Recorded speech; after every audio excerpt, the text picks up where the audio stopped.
The Early Line with Mario and Musso. Mario and Musso have your early line on 104.5 ESPN Baton Rouge. I mean, we're just here to have fun and win and have fun by winning. Live from the Mercedes-Benz of Baton Rouge studios, here's Mario Jerez and Matt Musso. And a good Monday afternoon. Welcome in. Matt Musso alongside Mario Jerez. We have your early line. Alondra Villarreal, Taylor Sharp on the audio and video boards, respectively. Plenty to get to today here on Early Line. Obviously, go through our daily spread. Got some prop bets we want to look at here in the NFL, but specifically pertaining to rookies and mainly wide receivers. We'll look at a running back here or there, maybe some of the edge rushers, but a lot of the props for wide receivers in the NFL heading into their rookie seasons, quite interesting, namely Chris Olave for the New Orleans Saints to keep it local, but another guy in the NFC South is Drake London in the Atlanta Falcons that we will explore. We'll keep you up to date, of course, with everything happening around Omaha, everything that happened in Omaha this past weekend with the College World Series. Your boy came out of the first weekend 3-1-1, Mario, on the College World Series plays. Stanford right now leads Auburn 2-0 in the bottom of the third inning. Trace Bright looking to work a 1-2-3 bottom half for the Auburn Tigers. How are you, Mario? Doing well, Moose. Went 1-1 in my bets during the weekend here, during the first round of the College World Series. Shout out to Auburn, who came through for me. Arkansas, I should say, came through for me over the weekend. Smacked Stanford. I did fade Stanford today for the game that's going on right now against Auburn. They are leading two runs to 0 in the bottom of the third, so hopefully we can get a comeback from Auburn here. But I had a pretty good weekend, man, doing well. Happy belated Father's Day to all the daddies out there. Absolutely, man. Absolutely. A great Father's Day. I know we spent, I hope yours and your father and everything went well as well, as to everybody out there. Yes, I'm actually seeing my my biological father today. He was supposed to come in from Guatemala yesterday. His flight got delayed. A lot of flights being delayed across the country right now for whatever reason, but I do get to see him tonight, so I'm excited for that. Well, there you go. That should be a heck of a Monday night, and you'll have plenty to watch. And right now, let's get into maybe some of the things y'all might be watching with our daily spread.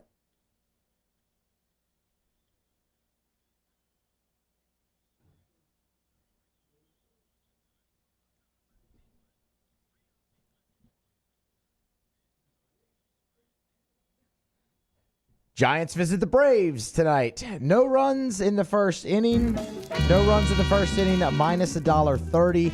6:20 p.m. Central first pitch. Logan Webb on the hill for the Giants. Max Fried on the hill for Atlanta. Look, Logan Webb, he was awesome last year. But that was last year. And while good this year, he hasn't been as dominant. On the surface, his first inning numbers aren't great. You look at it, you see 8-5. No runs in the first inning on the season. But he is riding a stretch of 5 straight scoreless first frames.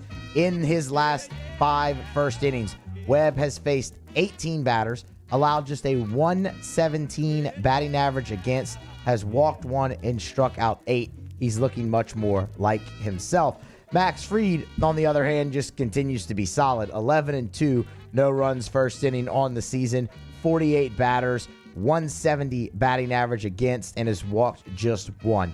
You take these lineups, and, well, San Francisco, they're hotter than you would like. They are coming off a series with the Pittsburgh Pirates. That's part of the reason why. The Giants have tallied a first inning run in 4 of their last 10 and their last 3 consecutive games. Again, thank you, Pittsburgh Pirates. While the Braves lineup is picking it up here lately, the first inning has still been pretty inconsistent. A lot of their production's coming later in games.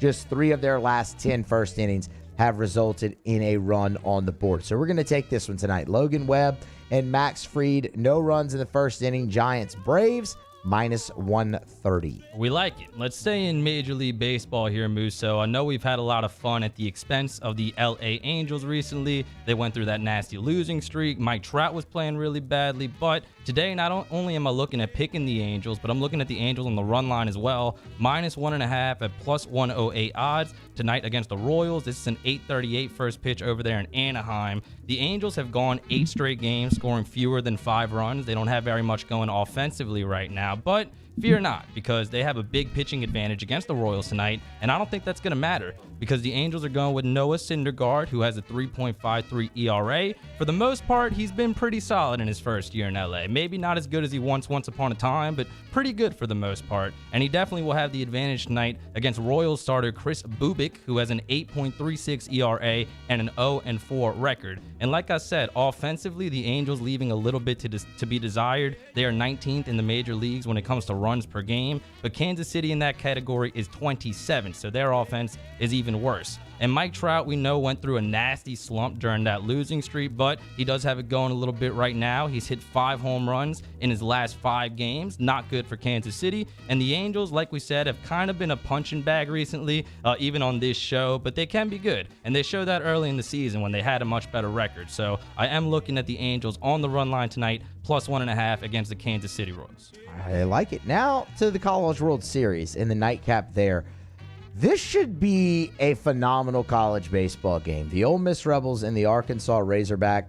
It's the second of the two winners bracket games. Of course, Oklahoma moved on last night after beating Notre Dame. So here's your second 1-0 game.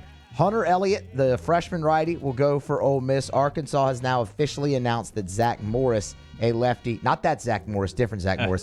Zach Morris will start on the bump for Arkansas. That makes a lot of sense. Ole Miss has a heavy left-handed presence in their lineup, match up a lot of lefty-lefty. It makes sense in really any way you can draw it up. What's interesting with Elliott is Arkansas, they have a left-handed presence in their lineup. I mean, there's going to be at least 3 lefties out there for Arkansas. There could be as many as 4, so you have to wait and see. But looking at Ole Miss, I mean, they are the hottest team in the NCAA tournament. They're 6-0. In those 6 games, they've hit 300 and have scored 51 runs. Now, as a lineup, Arkansas is just as hot, maybe even hotter. 337, 69 runs. It is worth noting they've played one more game than Ole Miss. The reason I say Ole Miss is the hottest team in the tournament, though, is their pitching, and it's going to be the main factor in this game. The Rebels in the postseason as a staff have allowed an opponent's batting average of 165, and just 12 runs have been scored. You compare and contrast that with Arkansas, where you can see 36 runs given up and a 272 opponent's batting average against. So which one of these lefties making their first appearance in Omaha can slow down the red-hot offense? Arkansas's plan seems clear to me. Send out as many lefties as you can. We mentioned Zach Morris.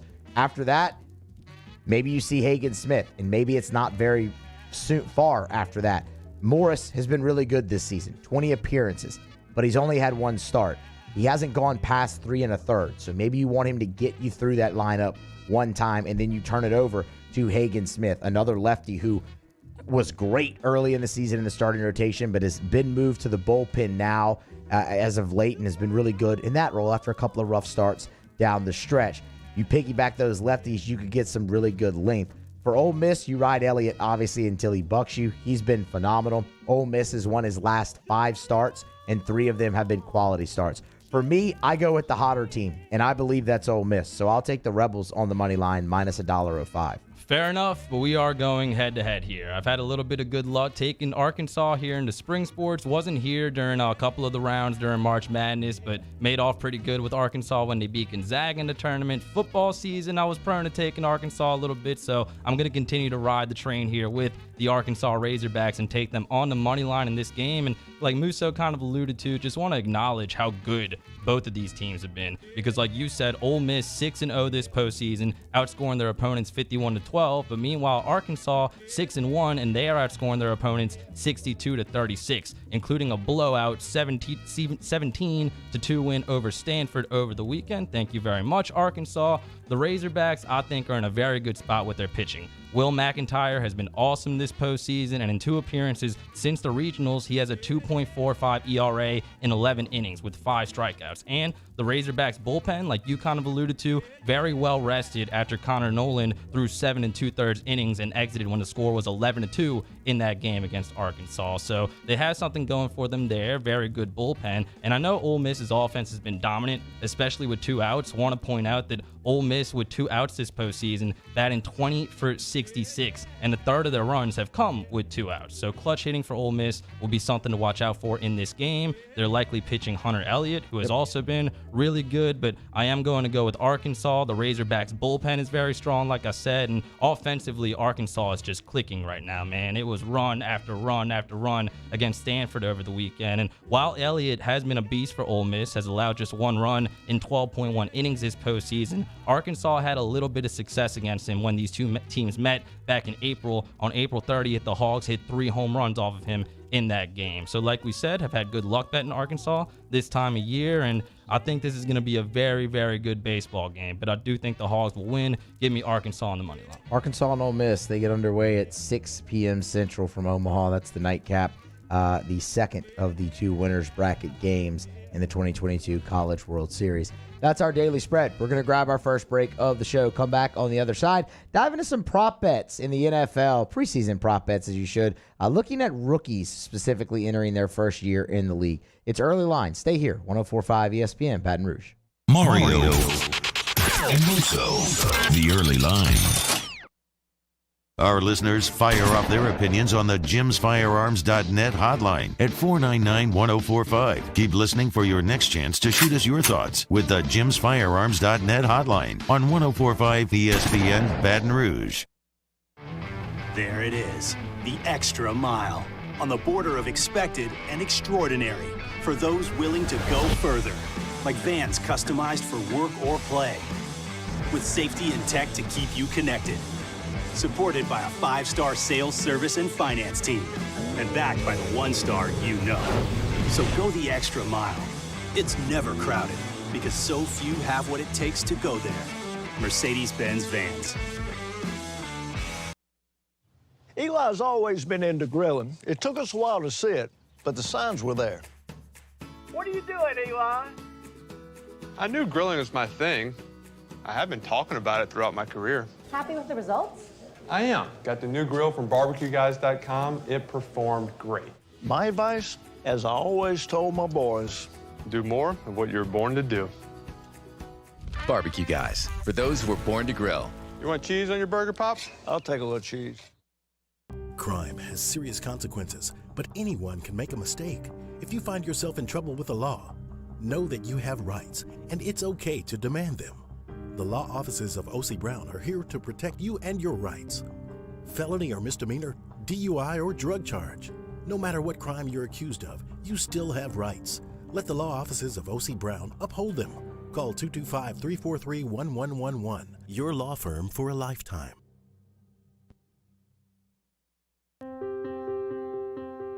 This isn't just another day. It's so much more. Kelly's life was put on hold when her auctioneer primary care doctor discovered a rare blood disorder. Her doctor connected her to an auctioneer care team of cancer, heart, and kidney specialists. With multiple primary care locations around Baton Rouge, same-day appointments, and online scheduling, we're relentless about keeping you healthy. Auctioneer Baton Rouge, innovating healthcare for Kelly. And this year, 2022, it's time to finally treat yourself. Bring your boat to the next level with front-to-back boat service. You want the latest and greatest marine technology? You want to go to the place that has not one, but 2 NMEA certified techs. Family owned and operated by the Sherman family for 30 years. Front-to-back is the answer in Baton Rouge for all of your custom boat needs. So head to fronttobackboatservice.com or find them on Facebook, Front-to-Back Boat Service.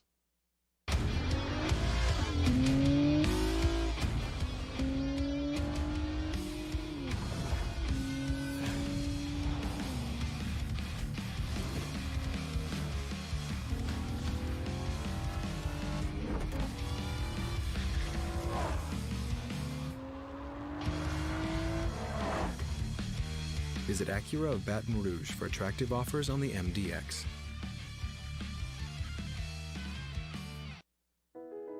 I've been doing business with Luba for 25 years. They're dependable, trustworthy. It's just the attention to detail with our clients. Our folks have years and years of experience. They're highly trained professionals, but many companies have that asset. What I'd like to think makes Luba a bit different is that we use those talents in a way that truly is dedicated to serving the needs of the folks who depend on us. Are you a licensed contractor? There's lots of good contractors in Louisiana doing work the right way, but unfortunately, too many unlicensed contractors are working outside the licensing requirements. Working as a contractor in Louisiana requires a license for the company doing the work. The Louisiana State Licensing Board for Contractors wants to help you get licensed to allow you to conduct work legally. It's not difficult to get the license. We can help you. Go to lacontractor.org for more information. License.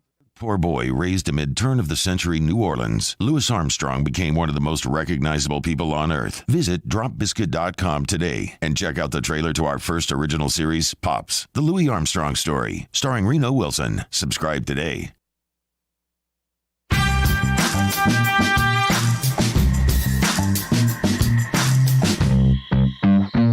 You're getting the early line with Mario and Musso on 104.5 ESPN Baton Rouge.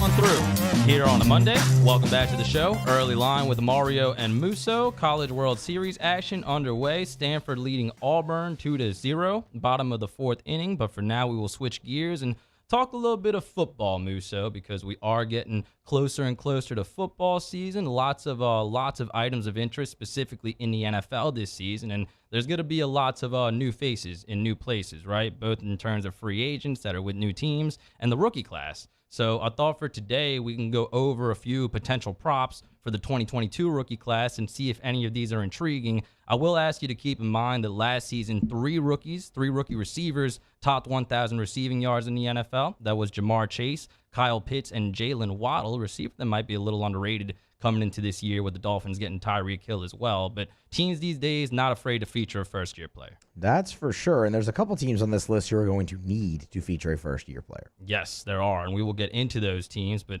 first, I thought we'd start with the local team here, the New Orleans Saints, because when they drafted Chris Olave out of Ohio State, I was really pumped up. I think Sean Payton in recent years kind of had a bad habit to try to kind of save money or save value on the field, I should say, by maybe prioritizing other positions. But the Saints did prioritize receiver, not just in the draft, but in this offseason in general. They go and add Jarvis Landry in free agency, and then they draft Chris Olave. And when you look at Olave's receiving props ahead of his rookie year, at least from DraftKings, they seem to have a lot of faith in the Saints rookie receiver to produce because his receiving yards total is at 719.5, over odds minus 125, under odds minus 105. And then the touchdown prop for Chris Olave is set at over under 4.5 touchdowns, over minus 130, the under plus 100. And I think when it comes to the Saints, Olave is a player that's ready to play in the NFL immediately. You saw what he did at Ohio State last season, but the Saints do kind of have a lot of mouths to feed, right? Michael Thomas coming back, Jarvis Landry. I think a guy like Marquez Callaway, who contributed a lot last year, is a little underrated. And when it comes to this prop, I can maybe be talked into the touchdown prop, but I might be leaning under on the yards because 719.5, even for a rookie in Chris Olave that might be ready for the NFL game, does seem kind of high, especially when you consider the rest of the Saints depth chart. So this was really interesting, right? Because, man, how much of a 180, like complete 180, did we do from last offseason talking about Saints receivers to this offseason talking about Saints receivers? Yet there's still a lot of unknown and still a lot of question marks, it feels, right? On the surface, I don't disagree with you there. You look at 719.5 receiving yards over under for Chris Olave, and you think, okay, Michael Thomas is there. You have Jarvis Landry there as well. Two veteran players who you would think are going to be the number one, the number two targets, and Olave's there at number 3. Then you factor in somebody like Adam Troutman, potentially, as a tight end in the receiving game. You factor in a guy like Alvin Kamara, who we don't know what's going to happen there yet with the suspension. It's possible that he's out there week 1 playing. Well, if he is, you know he's going to get a lot of touches in the passing game out of the backfield as well. Taysom at receiver more, too. Taysom at receiver more as well. You even have a Marquez Callaway potentially as a number 4, Deontay Hardy. Like, there are a lot of mouths to feed, as you said, and you feel a lot better about the group as a whole, but there's still so many question marks. One of those is, which Michael Thomas do you get? I mean, he looks great right now, obviously running and sprinting, but he's not out there. He wasn't out there, during mini camp or whatnot. That's okay. That's the right play, obviously. You want to have him for training camp, and I wouldn't even be surprised if they don't even play him in preseason games. Just let him go through training camp and whatnot. But it's real easy to fall into a trap and expect the Michael Thomas who set the receptions record in the NFL, right? And that might not exactly be the Michael Thomas you get, at least early in this year. Does Chris Olave step up potentially there? So I do see an avenue for it. I would lean under just because of everyone else that gets involved in the passing game in New Orleans, not just the wide receivers, like an Adam Troutman, like an Alvin Kamara, or whoever is at running back. If Kamara is suspended, Mark Ingram or Tony Jones Jr. or whatnot. The touchdown prop, though, as you mentioned, that is one that is very, very interesting. I know, I think it opened at 3.5, you said? Mm-hmm. You obviously like that more than 4.5, but could he get 5 touchdowns? Absolutely. And here's one reason why. He's a game breaker. Chris Olave at Ohio State showed time and time again that he can take the top off of a defense and go 70 yards to the house on one play. Man, they had so many receivers sit out the bowl game, and Ohio State still put up numbers. They're going to be really good this year. But that's a conversation for another day. And we talk college. Let's keep it in the NFL here, and let's keep it in the NFC South, because another rookie with a really high receiving yards total is Drake London out of USC, the first-round pick for the Falcons. His total for receiving yards set at 764.5, and his touchdown prop is the same as Chris Olave's, over under 4.5 touchdowns. And this is a guy that, similar to Olave, I think physically is capable of producing right away, but you have to look at his team situation. There's going to be more opportunities for Drake London to eat in terms of people taking targets away from him, but they got Marcus Mariota at quarterback, and statistically, he hasn't really fed individual receivers very much, at least not in terms of betting fantasy football, because Marcus Mariota has never had a 1,000-yard receiver. The top wide receivers in Marcus Mariota-led offenses have earned 549, 945, 837, and 891 yards respectively. Pretty modest there. I think London maybe does have a chance of becoming the number one receiver in this offense. It will be hard to surpass Kyle Pitts, but even if he does, they have Kyle Pitts at wide receiver, but not much else. Cordarrelle Patterson had a really good season last year, but we'll see how much he has left here in his older age. Zacchaeus is a player that scored 2 touchdowns against the Saints in that game, but had 3 the rest of the season. They lost Russell Gage to the Buccaneers, and I kind of like the over when it comes to his yards, just because the Falcons will have to pass a lot, and the touchdown prop becomes interesting as well. So I think that given who the Falcons have right here, it will be easy for him to get this prop, or it will be attainable. But Marcus Mariota is also a quarterback, and that does give me a little bit of pause. So if I'm looking at this one, I think the value is on the receiving yards at minus 115. I mean, the touchdown prop's already up to minus 140. It would stand to reason he does probably get 5 touchdowns at least in his rookie year. The yards is interesting, and you touched on a couple of things that I think make it interesting. Number one is the total yards for a receiver, the leading receiver under Marcus Mariota in his career. You went through the 4 guys there. 3 of those 4 are over this yardage prop. So, I mean, it's not like, oh, he's never had a 1,000-yard receiver, but it's not like his leading receiver has always been at 549 yards, right? I mean, he got close with a 945, 891, and that would be over the 764.5. The question comes in kind of also what you alluded to is London the guy, or is Kyle Pitts the guy? If Kyle Pitts is the guy who's been in the league already 1 year, been in the Falcons offense already 1 year, if that's the guy they trust more and look to more, potentially he's the 945 guy under Marcus Mariota, and maybe Drake London is the 549.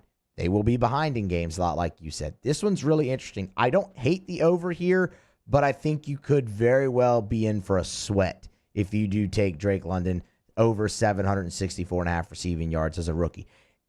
He's more than capable. I mean, you got to remember, Drake London, for the longest time, was projected to be the first wide receiver taken in this draft. That ultimately was Garrett Wilson. The New York Jets took him, but London was that guy coveted by many early on in the draft process. So he's more than capable. I lean over here, but I think you could probably be in for a pretty big sweat with it just because of factors like Kyle Pitts, like Marcus Mariota, like the Falcons being absolutely terrible. Well said. I agree that the Falcons will be absolutely terrible, but when it comes to props, receiving yards, fantasy, I think Drake London can be very valuable. But Drake London is one of those guys we talked about kind of at the top of the segment who is a rookie that's going to have to be featured for his team. Yes, and on a bad team, that's an advantage. I think had Elijah Moore for the Jets stayed healthy last year, he could have pushed 1,000 yards. He ended with 581. It's also worth noting the secondaries that he's going to have to go up against just within his own division. Like having to go up against the Saints secondary twice is going to be tough. Having to go up against the Buccaneers secondary twice, that's going to take targets and yards away from you. I mean, like, okay, maybe you're not guarded by Marshawn Lattimore, but you're going to be guarded by Bradley Roby or Paulson Adebo, or maybe even Alontae Taylor, who you heard a lot about all of a sudden since he's been drafted. You know, I mean, you look at the same thing with Tampa Bay. So that's something to factor in with Drake London as well. That's a good point. They do have some good secondaries in the NFC South. And I alluded to the Jets a moment ago. Speaking of Ohio State wide receivers, here's another one. And here's one that was drafted ahead of Chris Olave. Garrett Wilson. His receiving yard total is set at 749.5, over under 3.5 touchdowns. And if you saw Garrett Wilson at Ohio State, you know that he's a beast. Similar to Olave, right? Senior season, 1,000 yards, 12-plus touchdowns. But the Jets actually, believe it or not, Musso, I know this from watching them because I had Elijah Moore in fantasy last year. They actually have a pretty decent wide receiver room. Corey Davis, Elijah Moore, Braxton Berrios, a fantasy football darling towards the end of last season. And they also added Breece Hall at running back out of Ohio State, if that does anything for you. But when it comes to this prop, you're still relying on Wilson, who's a young quarterback. Offensive line has a lot of questions there. I might be a little bit higher on the Jets, honestly, when it comes to their win total than a lot of people are. We'll talk about that maybe a little bit more on Wednesday. But given the circumstances, I do kind of like under 749.5 receiving yards for Garrett Wilson, and over under 3.5 touchdowns is kind of a toss-up for me. Crowded receiving room. Jury's still out on Zach Wilson after 1 year, right? I mean, that's fair.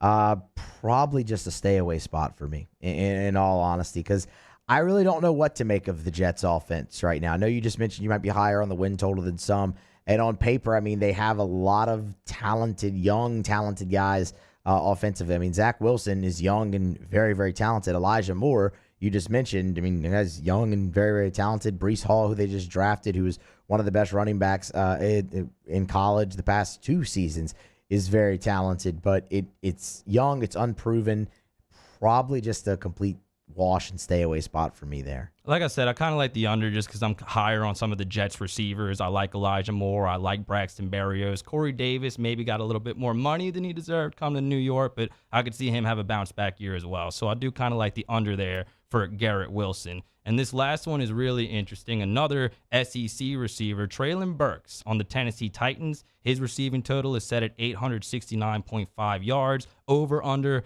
5.5 touchdowns. And honestly, again, when it comes to a win total, like record prediction, I think the Titans are going to be worse this year. And when it comes to complimentary receivers for Treylon Burks, really all you have is an aging Robert Woods to throw the ball to. And clearly they have really high hopes for Treylon Burks after they traded A.J. Brown to the Eagles, but he is going to be under immense pressure to perform, to put up these stats. And he has Ryan Tannehill as his quarterback, which I do not feel very great about. That's just a big number, and I would go under for Treylon Burks. He's the other one who has to perform, the other rookie receiver who has to perform for his team. You mentioned an aging Robert Woods. How about an aging, recovering Robert Woods as well? Like the guy's coming off of a knee injury. What are you going to get from him? You have Derrick Henry, obviously, in the backfield, and he'll do his normal thing. Maybe he takes a little bit of a step back. I don't know. I mean, he got nicked up as well, but he'll do his things. He'll get the lion's share of the reps. He'll be the focal point of that offense. 869.5 feels like a lot for Treylon Burks, given the pressure and whatnot. If I had to pick, I would go under, but I would also probably just stay away because there is a route that he goes over just because he kind of is the only option. So I could see both. If I had a lean, it'd be under, but again, probably just a stay away spot for me. If the Tennessee Titans want to succeed at the level that they have the past few years, they're going to need Treylon Burks to fill the shoes of A.J. Brown rather quickly. Yes, and that might not be the best formula for winning. And when it comes to fantasy football, honestly, as of now, I don't know that there's anybody on the Titans that I trust right now not named Derrick Henry. So a few interesting questions to answer in Tennessee. I'm still just very surprised they made that trade. I'm still kind of surprised at that. A.J. Brown wanted out. You could tell by his tweets, too, recently. He was not happy with whatever was going on in Tennessee. I don't blame him, but that was definitely one of the more shocking draft day trades for sure. I'm with you. High expectations for Treylon Burks as a rookie in Tennessee. His receiving yard total set at 869.5. We'll go over a lot of these as we get to the football season, getting closer and closer. So expect more football content here on the early line. We will take a break, transition, talk more sports and sport-related items. This is the Early Line on 104.5 ESPN Baton Rouge. Early Line with Mario and Lusso. 104.5 ESPN. In times of need, get a full list of phone numbers, websites, and other important emergency information on the Demco Stormwatch page at 1045ESPN.com. Gulf Coast Office Products is a nationally recognized Savin office equipment dealer based right here in Louisiana. Over 100 employees strong, Gulf Coast has the boots on the ground to support all vertical markets from education, engineering, legal, and finance. With the latest in office technology from desktop to production segment units, Gulf Coast and Savin have the perfect fit for you. Call 225-756-2644. That's 756-2644 for Gulf Coast Office Products.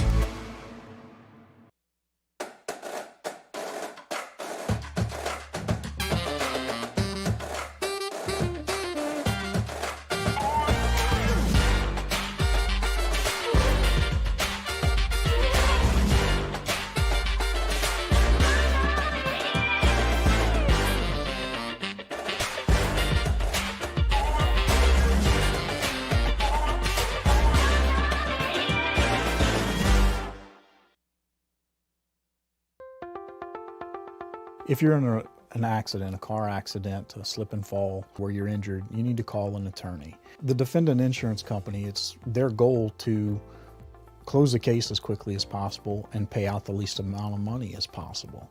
That's why it's important to call an attorney and call the law office of O.C. Brown. At the law office of O.C. Brown, we're a family-owned firm. We want to be your law firm for a lifetime.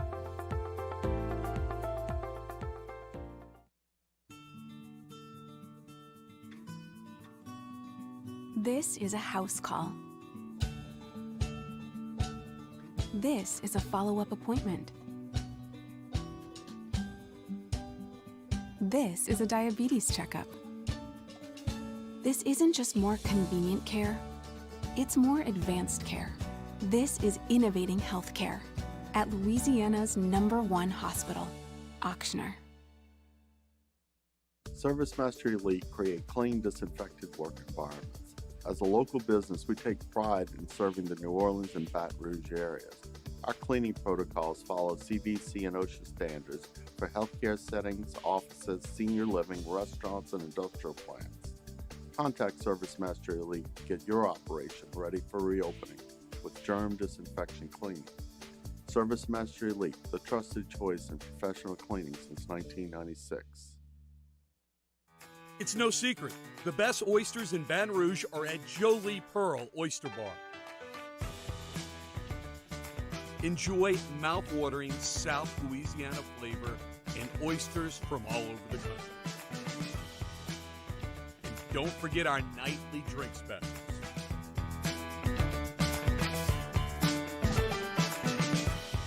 Jolie Pearl Oyster Bar, located in downtown Baton Rouge. Eli's always been into grilling. It took us a while to see it, but the signs were there. What are you doing, Eli? I knew grilling was my thing. I have been talking about it throughout my career. Happy with the results? I am. Got the new grill from barbecueguys.com. It performed great. My advice, as I always told my boys, do more of what you're born to do. Barbecue Guys, for those who were born to grill. You want cheese on your burger, Pops? I'll take a little cheese. And this year, 2022, it's time to finally treat yourself. Bring your boat to the next level with front-to-back boat service. You want the latest and greatest marine technology? You want to go to the place that has not one, but two NMEA-certified techs. Family-owned and operated by the Sherman family for 30 years. Front-to-back is the answer in Baton Rouge for all of your custom boat needs. So head to fronttobackboatservice.com. Jimmy Charles Hannegriff and Roscoe live for Game Time, presented by Bet Rivers at Rouge Creole in Perkins Road. Looking at the first weekend of College World Series and all kinds of other stuff as well. We'll talk some football as well. Game Time, presented by Bet Rivers, 6 to 8 p.m. Monday from Rouge on 104.5 ESPN Baton Rouge.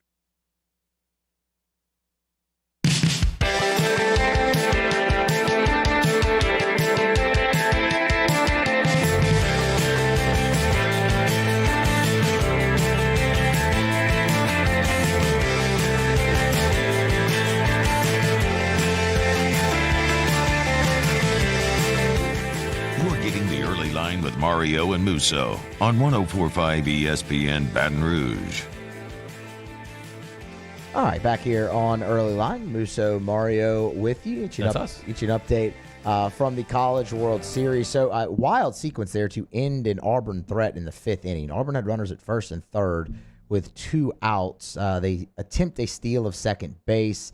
The Stanford catcher throws down, but when he does, obviously the runner from third breaks for the plate. The shortstop from Stanford alertly comes up, cuts the throw down off, fires to home. They peg the runner there, ends the inning. So Stanford leads 2-0 still over the Auburn Tigers right now in the bottom of the 5th.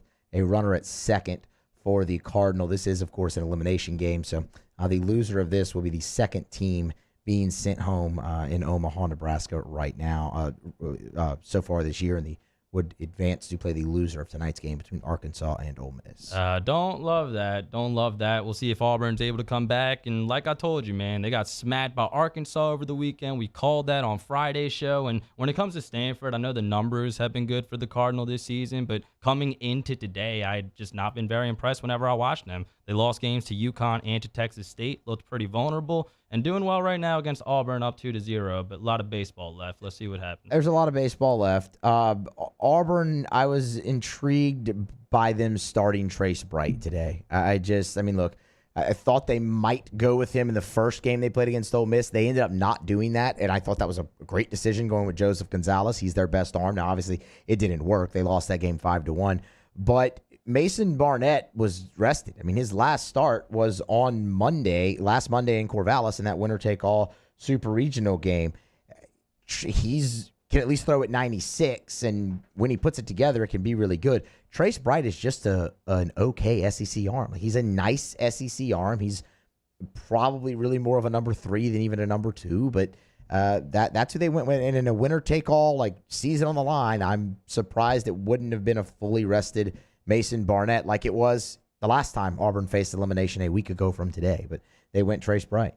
Definitely a little head scratching there. I was also surprised. When it comes to this game later on tonight, I was looking at the total here between Ole Miss and Arkansas because it's at 10.5. These two teams have seen each other a lot since the regular season, like we kind of pointed out. And Arkansas, I keep touting the 17 runs they scored against Stanford over the weekend, but maybe due for a little bit of regression there. I think both offenses are probably due for a little bit of regression in that game tonight. So, I mean, look, we kind of talked about it in Daily Spread. Ole Miss specifically is heavy on left-handed hitters. They're going to face Zach Morris, a lefty from Arkansas tonight, who's only going to be making a second start. But I would imagine as soon as he's done, you'll see Hagen Smith, the freshman lefty from Arkansas, come in. So, look, that's the way to go. I mean, Kevin Graham, one of their Ole Miss best hitters, lefty. Jacob Gonzalez, lefty. Leatherwood, lefty. Like, it's just Dunhurst. Like, it goes down the lineup. It's a heavy left-handed presence. So you could see some regression there. You look at Arkansas. They're going to face Hunter Elliott tonight, and Arkansas's got a good lefty presence in their lineup. You'll see at least 3 tonight. You could see 4. So yeah, regression's going to be brought there. But what I will say is both these teams are incredibly different from when they played that series in late April. Like, that is a long time. Ole Miss came out of that 7-14 in the league. Arkansas came out of it 14-7. Like, Arkansas won 4 more games in conference play after that series. That's nuts. And then Ole Miss won 6 more. Like, they flipped, and Ole Miss gets into the tournament, and Ole Miss won 7 more games after that, and here they are. I mean, I think Ole Miss is the hottest team in the tournament right now. That is a fair take. And as a baseball layman here, Musso, I can't help but notice how deep all these SEC teams that are still here, how deep not only their lineup is, but how deep all their staffs are. I mean, we're talking about the starting pitchers at two, but all these teams just have really deep pitching rotations. And a weekend after LSU loses its pitching coach, I feel like that's not very ideal. Like, LSU has a long way to go in the pitching/bullpen department. They do, but I mean, it's just, I don't know. I mean, yes, absolutely. They need starting pitching. We have been. Oh, cool. Let's go up to Omaha then real quick. Talk a little bit more about the College World Series. Ben Mintz, Barstool Sports. He joins us now from the concourse of the Chuck, the Schwab. Not sure what we're calling the stadium these days, but Ben, great to hear from you. How is Omaha?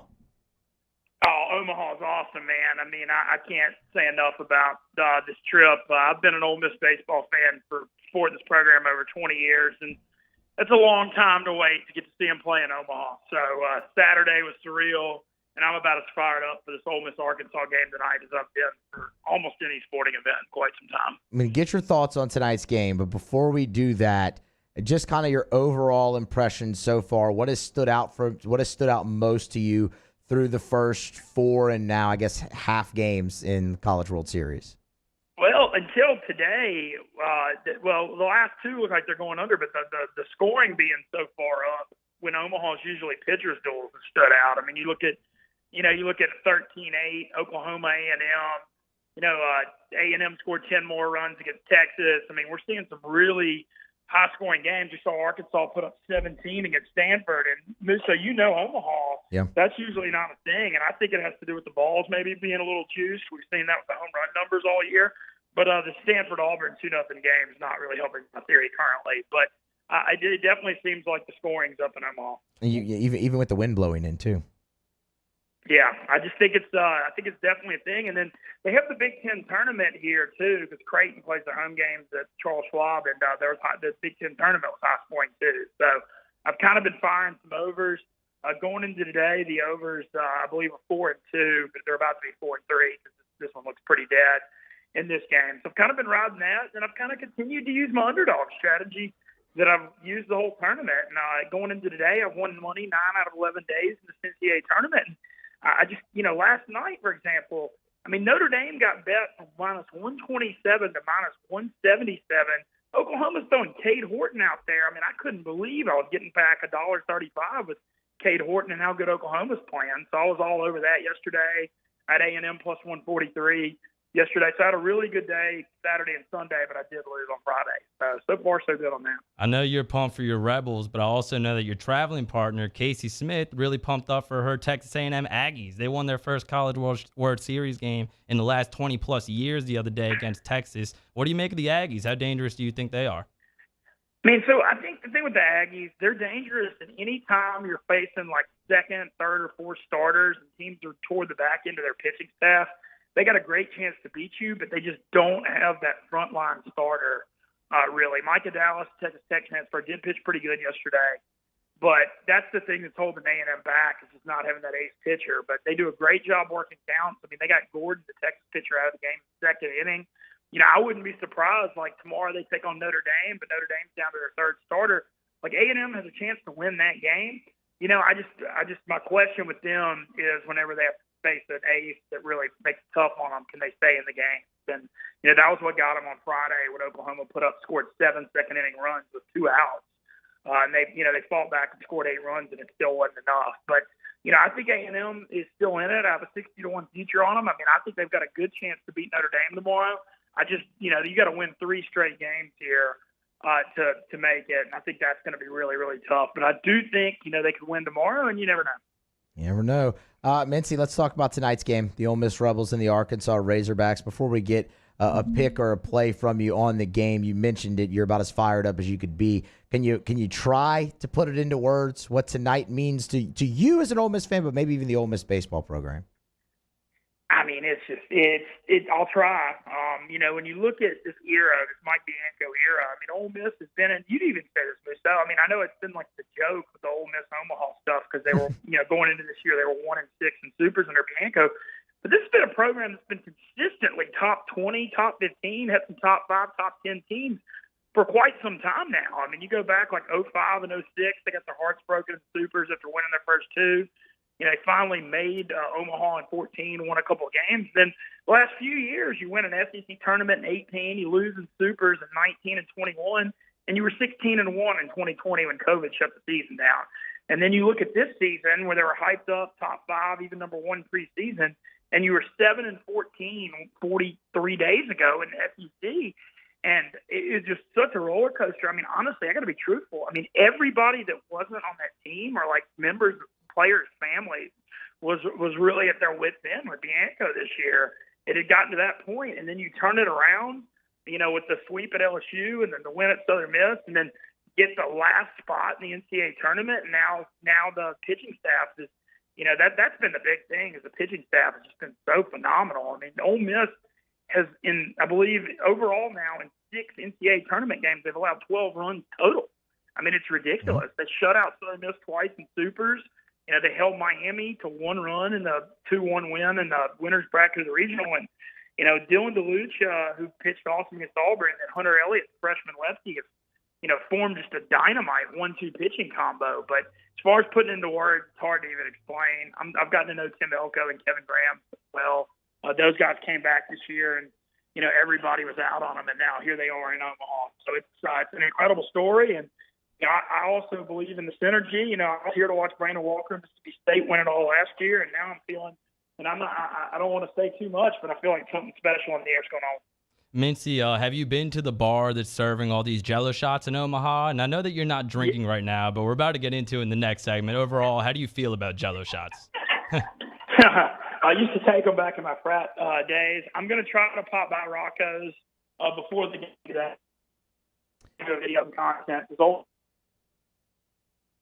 Did we lose Mincy? Too many Jello shots for Mincy. No, is he there?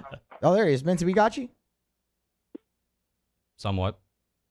Oh, man, we didn't get a pick on the game. No, Mincy, come back. I think I know. I think we know who Mincy's going to pick, but there he is. Mincy. Fight through, Mincy. Omaha has him now. Just end it.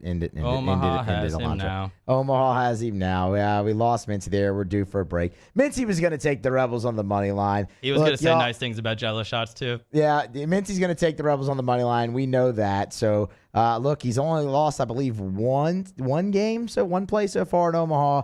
It might be a homer pick, but he's gonna go with them, and I don't blame him. I mean, look, I'm riding with the Rebs as well tonight, so we'll see. We got to grab a break. Come back on the other side, and we'll close out early line. 104.5 ESPN Baton Rouge. The early line. 104.5 ESPN Baton Rouge.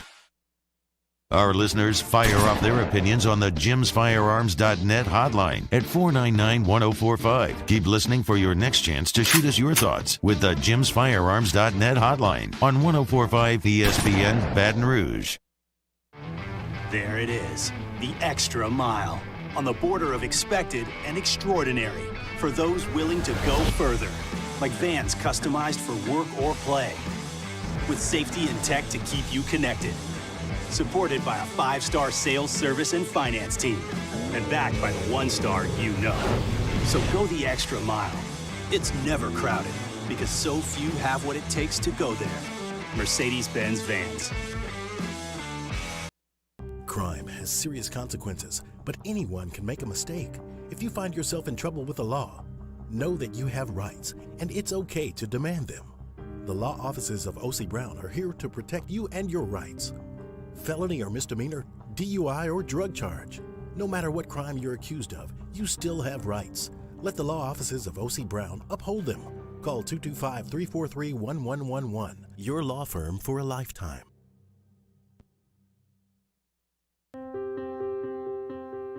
This isn't just another day.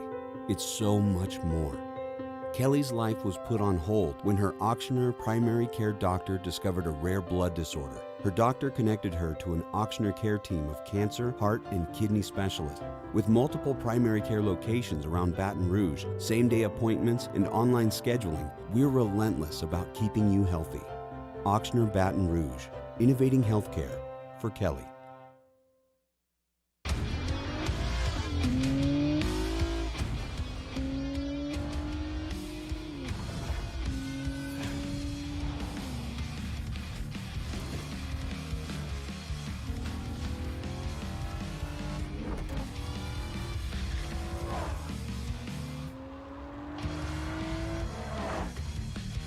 Visit Acura of Baton Rouge for attractive offers on the MDX.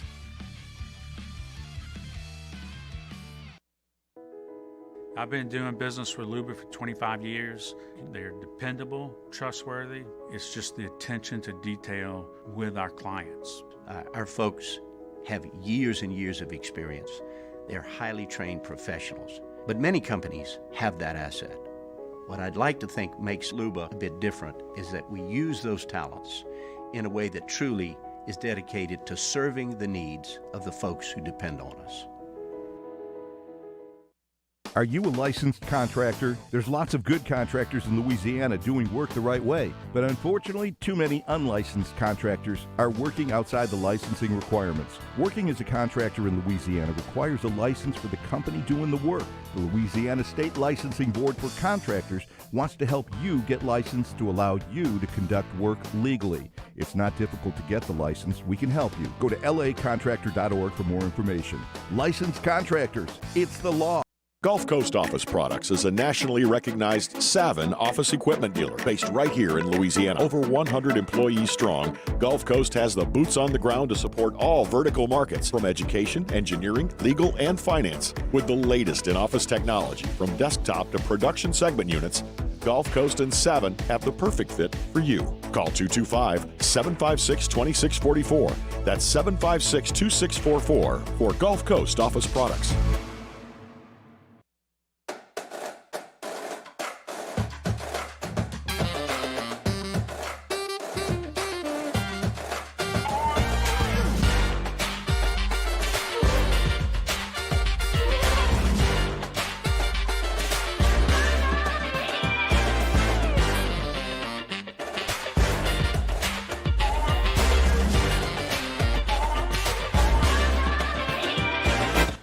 On Tuesdays, OTB. The boys are bringing you the latest from Omaha, while also engaging in some general fun, interesting preseason football talk. Plus, Nick Underhill stops by off the bench, 7 to 10 a.m., 104.5 ESPN.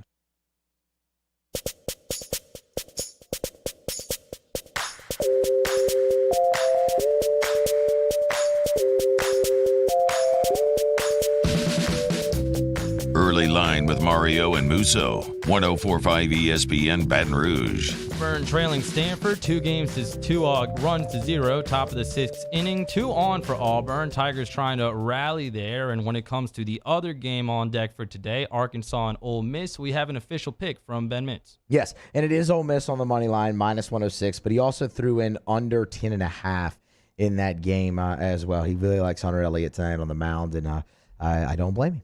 I don't either. Great pitching matchup in that game. Did you see this, Musso? Great job running a business here from Omaha. Rocco's Pizza and Cantina, located conveniently right next to Charles Schwab Field, started a Jello shot competition. And this has gotten a lot of run on Twitter because Rocco's set up a board that keeps track of every Jello shot purchased by each fan of each fan base that has made it out to Omaha. And like I said, they have shared a leaderboard here, and these are the final results. Arkansas dominated this competition. Arkansas fans took 3,416 Jello shots, and the only other school that's even in the triple digits is Ole Miss at 2,763. How appropriate, but Arkansas fans having a good time. They do have to spend $4.50 per shot here, but this is a great job running a business by Rocco's, and all of these fans, except for maybe Stanford, are having a lot of fun out there in Omaha. Yeah. Now I will say this: it's not final yet. I mean, they keep going. They can keep going all through the entire series. So no telling how. And I saw a tweet earlier that said Rocco's was Fayetteville North at the moment. So no telling how many they'll buy. $4.50 is outrageous for a Jello shot, though. I can make that at home in my kitchen. Jello shots are delicious. I've never had one, I don't think, at a bar. I'd rather just get like an actual shot of tequila or, a mixed shot or something like that. But Jello shots are great. $4.50 is highway robbery for a Jello shot. Yeah, 5. But if it works, it works. And if people are going to pay it, sell it. Exactly. 5 Jello shots for $20, maybe a little much. But like I said, great job running a business there. And what I do know is that if LSU fans were there, they would be at the top. I'm positive, because they take a lot of pride in this kind of stuff. And I know every school does, but I'm sure LSU's at least topping 4,000 if the Tigers are in Omaha. Well, hey, maybe we get our answer next year. I know Mississippi State set the record last year. Arkansas has already broken that record. So LSU fans have the reputation of drinking hotel bars dry and stadiums dry. So, yeah, you'd like their chances there. Ole Miss and Arkansas tonight. Musso and Mincy both like Ole Miss. I like Arkansas in the game. We'll recap that game tomorrow, talk a little bit more NFL, a little bit more college football. For now, stay tuned for AFR. Coming up next, 104.5 ESPN Baton Rouge.